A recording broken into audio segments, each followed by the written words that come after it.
to thank you for joining us here on Polk Place. I'm Brian Lacey, and joining us in studio from Polk County Parks and Rec, he is, this will be his second time in studio with us. He is Emanuel Dones. Going to talk a little bit about facilities within our community. Welcome to the show. Thanks for having me. Yeah, so let's talk a little bit about your employment history with Polk County. How long you been with us, and what's the gig entail? So I've been here a year with Polk County Parks and Rec, and my position right now is a facility coordinator for the east side of the county. What that entails is I'm in charge of all the athletic field reservations as well as our leagues that happen on the east side of the county. So, so far so good. I love being here and love the job so far. So let's talk a little bit about some of the facilities and how they're broken up. You handle particularly the east side of the county. So let's talk, since you're well-versed in those, what are some of those facilities and what do they have to offer? So the main facility on the east is obviously Northeast Regional Park up in Davenport. That's a 6 artificial turf and 4 adult-size baseball fields. So I spend about 3 days a week there in my office, so obviously got that facility. We also have Loftman Park, Ponciana Community Park, East Central, Washington Park, Waverly, and as well as Lake Gwynn Park and Juanita Park. Mm-hmm. Now, when we get to the west side of the county, what are some of those facilities and what do they have to offer? Yep. So west side, the biggest on the west is obviously Lois E. Hart Park, a very exciting park that's getting a new basketball court installed. And we just started lighting up the skateboard park, so we got that's there. Mountain bike trails are there, about 8 baseball fields, 6 soccer fields. That's Lois E. Harp. We also have Hunt Fountain Park up in North Lakeland on the west side. That comprises of 4 soccer fields that will be turning into artificial turf within the year, as well as some more football and baseball fields. One of the things that I really want you to emphasize is the Board of County Commissioners, along with our Visit Central Florida folks, and recruiting athletic events, recognize the value of bringing these events into Polk County, and especially our soccer fields. And we would have a lot of events come in, and the grass would just, it'd be a lot to keep up with, and they made that investment in the turf. Talk about the importance, not only of bringing that to tourism here within Polk County, but our residents get the chance to play on the same thing. Talk a little bit about that. Yeah, so artificial turf, it's great because of the demand that the county is expecting of the fields has obviously grown exponentially over the past couple of years with all the development happening in the county. And so our leagues as well as our residents deserve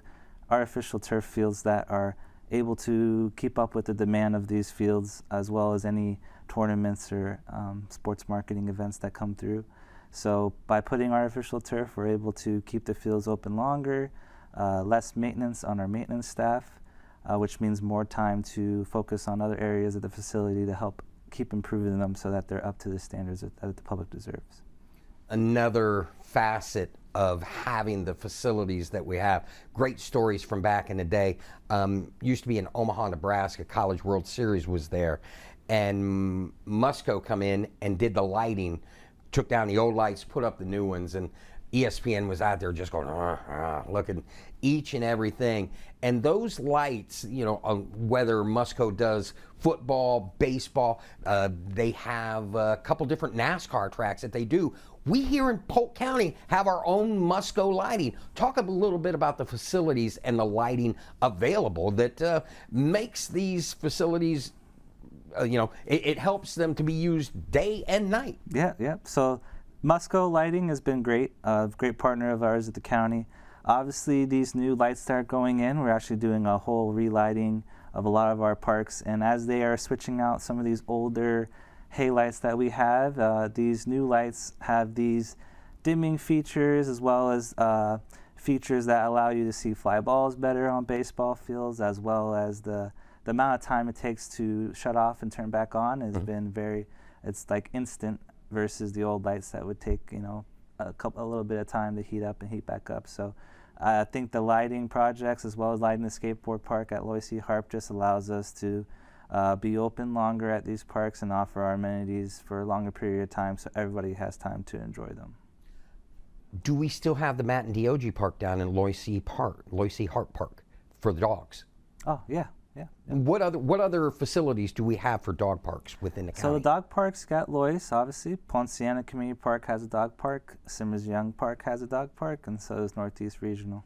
That is incredible. I was there for the grand opening for the Matt and Diogi dog park. That was very cool. One of the things that you mentioned earlier, and we got a chance, there is a mountain bike group that uses the Loyce Harp Park as their home, and it's one of the things that Polk County Parks and Rec specializes in is those community partnerships, whether it be with local business or individuals or groups trying to have that quality of life. Talk a little bit about those partnerships that you encourage the residents to come in and invest and put that equity back into their community. Yeah, so obviously public input is a big aspect of why we build certain amenities at parks. So obviously with these we look for partners to be able to help us maintain these new features that we may not be as well versed in, as well as bring their social clubs or groups in that will actually utilize the facility, whether it be an ATV group, whether it be a mountain bike group, whether it be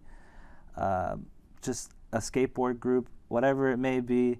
We want to find those specialized people who have these interests in either disc golf, airplane flying, whatever it may be, that will obviously help bring people into the park.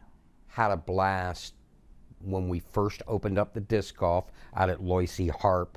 And like I said, so many, with such a diverse county, whether it's the soccer fields, baseball, softball, the bike parks, disc golf, and then you briefly touched on it, one of my favorites, and we were just out there for the bridge opening not too long ago, Bone Valley. That's another feather in the hat of Polk County that every time somebody says something to me, I'm very proud of the group that runs that and the pride that they take in Bone Valley. Talk briefly about that, if you would. Yeah, so Bone Valley, obviously we lean on our partners more for the architectural and the plans of the new side, as well as designing the track. We wanted to make sure that we had people who are well versed in that field to be able to create something that we knew our residents deserved and wanted out of that park. So obviously partnering with ATV rental companies and the social groups that will bring people to the park helps highlight and help us tweak things that we may need to tweak as we go on along the way. So they've been great adversaries to us in helping us either maintain that park, do some repairs, find out what's wrong, or even just improve it altogether. And one of the things that you had mentioned as we were doing the pre-interview, just talking before, one of the facilities that we have, and I haven't been down there in a few years, but it's really a throwback to the old days of Polk County, and that's Homeland Heritage Park. Talk a little bit about that and really how you guys kind of use it as a teaching tool to bring in kids and, of course, kind of remind the folks during a certain festival down there. Yeah. So Homeland Heritage Park, we feature a lot of events down there that we hope highlight how important that facility is to us. We're actually establishing a great amount of maintenance funds to go into repairing a lot of those historic buildings and bringing them back into the new age. So we have an employee down there named Terry who's doing a great job with tours and showing people the place, as well as getting ready for the big event, Cracker Storytelling Festival this year, where we welcome all of these schools from around the county to Homeland Heritage Park to kind of give them a little history lesson on some of the old buildings and monuments and whatnot of that century. So it's a great park, and we enjoy having it and hope to maintain it for much longer. And like I said, you guys offer world-class facilities, second to none, especially up in the Northeast District, because when Disney's overrun with what they're doing, they do not hesitate in making a call to us, making a call to our Visit Central Florida. Hey man, we need a few fields. Can we do that? talk a little bit about the commitment to the employees that are maintaining each and every one of these facilities. Yeah, so the employees make these parks run, and we're very fortunate and happy to have them. We're in constant communication with them on what's coming, what's in the future. We have a lot of meetings to discuss how we can help elevate the experience for these guests that are coming into our parks. So a lot of improvement projects, a lot of figuring out parking and logistics and what goes on a day-to-day basis, and help making sure everyone understands what goes into it, because this is a lot of work. So we're very happy to have them and very fortunate that they're on our team with us. And last but not least, one of the things we really wanted to talk about, we talk really about, bringing tourism dollars into the county. We talk about giving back to our residents and visitors of Polk County with world-class facilities, but we also host events, and there's one coming up that is really a tribute to our first responders. Let's talk a little bit about the event, if we could, please. Yeah. So, Battle of the Badges event is Polk County Sheriff's Office versus Polk County Fire, and it is to help open up the new side of Simmers Young Park on the north side. 5 artificial turf fields went down. A lot of money from sports marketing, a lot of money from the county was invested in that park to get it to where it is now. June 14th, Saturday, June 14th at 9 a.m. is the ribbon cutting, and followed by the ribbon cutting will be this flag football game between 2 of our first responders. So we're very happy to have both partners involved in this. We think it's going to be a great way to celebrate opening this new side, and we cannot wait to see them go head to head for a good big gold trophy. So looking forward to it, and it should be a good time. Got about 30 seconds left. What I want you to do is inspire those that have never been to any of our facilities. Go out and check them out, and those that go there often to come back. Yeah, we encourage everyone to go to our parks. We have plenty across the county on the west, central, and east side, and we encourage everyone to go check them out and see, even just tell us what improvements we can be made, and obviously enjoy all the amenities that we offer, whether it be our boat ramps, our neighborhood parks, our playgrounds, our dog parks. So we encourage everyone to come out and hope you have a good time. Emanuel, I want to thank you for coming in today, sharing the information, and anytime that we can help you promote anything, the seat is yours. Come back and see me, would you please? Yeah, thank you for having me. Appreciate it.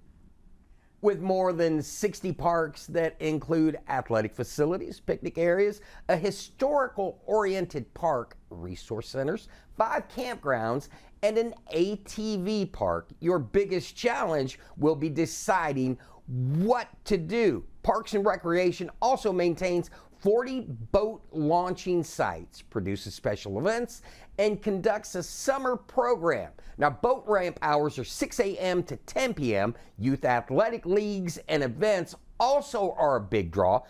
Parks and Recreation oversees more than 120 fields and is responsible for 27 youth athletic leagues with more than 12,000 participants. Now, if you need more information, give them a call, 863-534-6911, or go to polk-county.net for park hours and directions. If you enjoyed that episode of Polk Place, I invite you to like, share, and subscribe to the channel, and even check out the next one.